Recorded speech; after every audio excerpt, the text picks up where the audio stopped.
Breaking news po mga kababayan, ha? Merong isang malaking grupo ang naghahanda na. Nako, naghahanda na sa isang malaking revolusyon.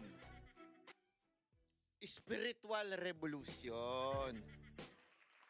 Kayo naman, nilinaw nga 'di ba ng ating ilang mga kababayan na hindi porket revolusyon 'yun ay isang revolusyon ng pag-aaklas o di kaya pagre-rebelde. Magkaiba po ang revolusyon sa rebellion. Magkaiba po 'yun ha. Una, magkaiba spelling. Pangalawa, yung revolusyon ay pwedeng letrang B, pwedeng letrang V. Doon sa REV, pwede. Magkaiba. Sabihin, pwedeng revolusyon, pwedeng revolution. Yeah? Pagdating sa rebellion, magkaiba yun. Di ba? Labo, no? Hindi mga kababayan, kasi ganito, may papakita ko tayong mga picture. Ito, diretsuhan na tayo, wala tayong paligoy-ligoy. Meron tayong ebidensya. Merong nahuling, nahuli. Grabe ka naman, Banat Bay, nahuli talaga. Oo. Merong nahuling nagtitipon sa Manila Hotel. Nako, ayan. Ay, nako, ayoko, patay tayo dyan. Banat Bay, ba't mo nilabas yan? Makakatanggap ka ng tawag sa pamunuan.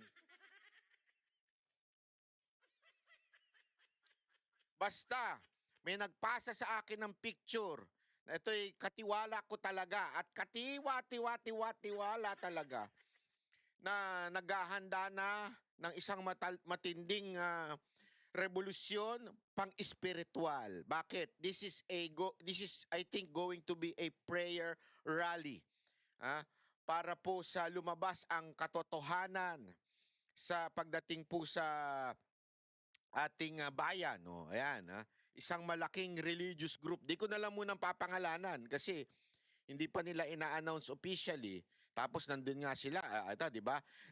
Banat Bay, baka naman yung picture mo na kumakain lang tapos talaga naman ganyan na suot nila pag merong silang pagsamba.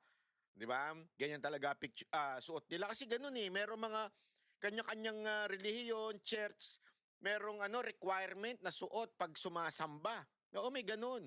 Walay mo naman. Pagkatas sumamba, kumain.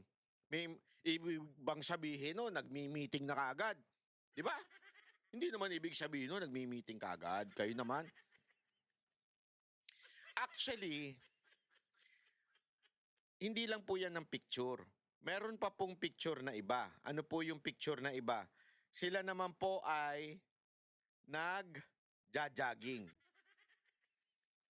Ayan. Nagja-jogging po sila sa sa Quirino Grandstand. Naku, malaking rally ito. Malaking rally ito. Quirino Grandstand. Naku po, ang laki nito, Brad. Yahi na naman ito. Sana maimbitahan tayo dyan sa pagtitipo na yan. Pero sa tingin ko naman, imbitado naman po lahat ng ating mga kababayan.